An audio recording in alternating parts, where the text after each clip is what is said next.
Episode 301 is called After the Fall. We often like to chat a teeny bit about those titles. That one's a fun one because it both is a nice re-reference to Arthur Miller, whose play Crucible we've so traumatized in Salem. The fall often refers to the fall of humanity, when the devil himself tempted us to disobey God's #1 injunction, don't eat the apple. Our God, their devil, is alive. But the fall also refers to something else, which is, of course, the fall of the devil himself, because the devil wasn't always the devil. Remember, the devil was once an angel, not just an angel, but kind of the angel. As we come into season 3, many things have changed. The devil's here. Land that was meant to be dedicated to God seems to have been successfully consecrated to the devil himself. What tribe of witches is so exalted that they will not bend the knee before me? The Essex witches, my lord. The Essex, call them witches, yes, but they go back beyond that. They kind of represent that pagan, goddess-worshiping, earth-worshiping, nature-worshiping religion and cult that existed before Christianity or Judeo-Christianity, before this version of the devil. They had magic. They go back to the dawn of time. Now they've seen that the pact they made with that devil has not delivered the world they wanted. It has not delivered a land for them. Lead the militia, and I'll clear your name.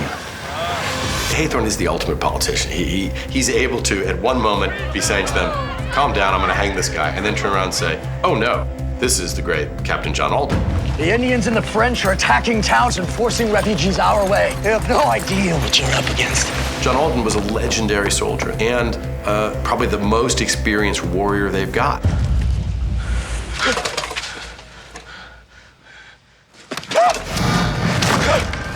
Have no fear. The real question for Cotton and Anne is this gonna be George and Mary from season 1? Is Anne just gonna control him with the familiar in his belly, in this case a rat?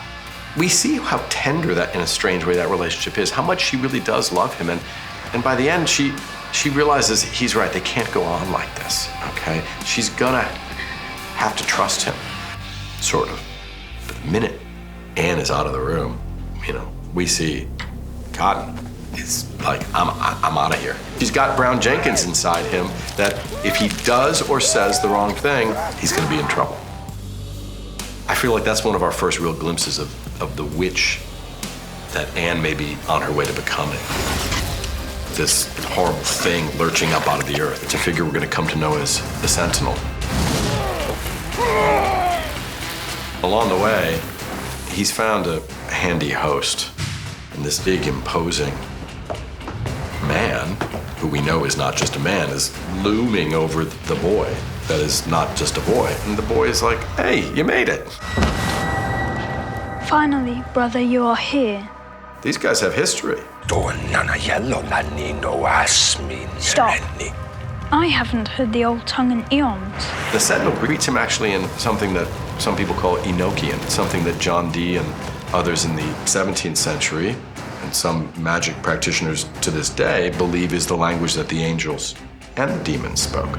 Raise the dead, and you never know what you raise. Have the Essex and Tituba succeeded? Can they bring Mary back? And we see one strange, kind of terrifying glimpse of Mary. And clearly she'd been brought back, but to what? As what?